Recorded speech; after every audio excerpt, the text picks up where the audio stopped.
hip-hop og straight up. It's like the 99 cents. Ja, jeg lytter også.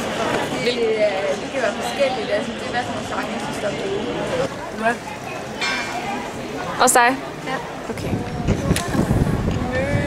Og sådan noget gammel. Primært til gammel musik. Alt muligt blandet med det. Jeg lytter til rigtig mange slags musik, men jeg kan rigtig godt lide rock og folkemusik. Og også musik fra musical og sådan musikgenre, men lytter primært til indie og pop og rock. Men jeg er meget sådan, efter hvad humør jeg er i, så hører jeg det her. Jeg kan godt lide Top Gun. Jeg er sådan helt tosset med Jeg kan faktisk meget godt lide Beyoncé, men Jason også. Vi er helt skattet med Bob Marley og James Brown og sådan noget lidt hyggemusik.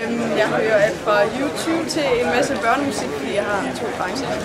Jeg lytter til sådan noget, der er hjemmelavet, remix og lidt blandet. For eksempel folk gerne vil høre med Justin Bieber eller et eller andet. Det er sådan noget sådan latin og mere til indisk og orientalsk musik. Western.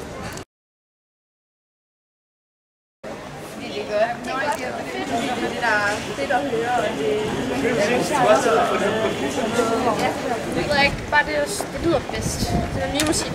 Meget af det nye musik, det lyder også. Jeg har lært af min far. Derfor. Så altså, det er fordi, jeg er vokset op med det, så fungerer det godt for mig. Jeg er typen, der ikke lytter så meget til tekster, men mest til musikken. Og jeg har det bedst med musik, jeg kan danse til. Mindre jeg er selv, så er det mere sådan noget fløde elektronisk. For eksempel, hvis jeg er ude at løbe eller noget, eller har jeg ligesom lidt til at skal få ud, så kan det godt være godt at lyde til noget mere sådan rockmusik. Og så hvis man er hjemme, og man skal bare sådan bage eller et eller andet, så kan jeg godt finde på at lytte til noget musical. Og hvis jeg skal slappe af, eller bare tænke, eller tage en pause, så får det musik. Jeg tror tit, jeg lytter til musik, der gør mig glad, eller som bringer sådan visse følelser frem. Så sådan, det føler jeg, at de 3 genrer gør ret meget. Så jeg er sådan ikke bare kun musiker, hun er også en idol, synes jeg. Hun er sådan mega godt menneske og går ind på nogle mega gode sager, så det synes jeg også har et stort betydning. Og så synes jeg bare, at hendes tekster sådan har mening, og det er sådan noget, man sådan kan lytte til og lære. Jeg kan sådan høre dem flere gange, og så sådan se andre aspekter af ting.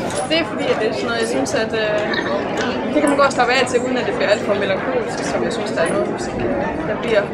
Man kan godt kunne høre det. Andre gange, altså, jeg har meget bred musik, men andre gange, så er det Nick og Jay, hvis man virkelig skal. Jeg er nok en pop-type. Jamen, der er mange unge fyre, der er vilde med det også, og det tøser. Det er fordi, jeg kan godt lide at danse, og den musik og melodi, det tilpasser meget til det. Fordi jeg boede i USA i 23 år, og det fremkalder en masse gode minder.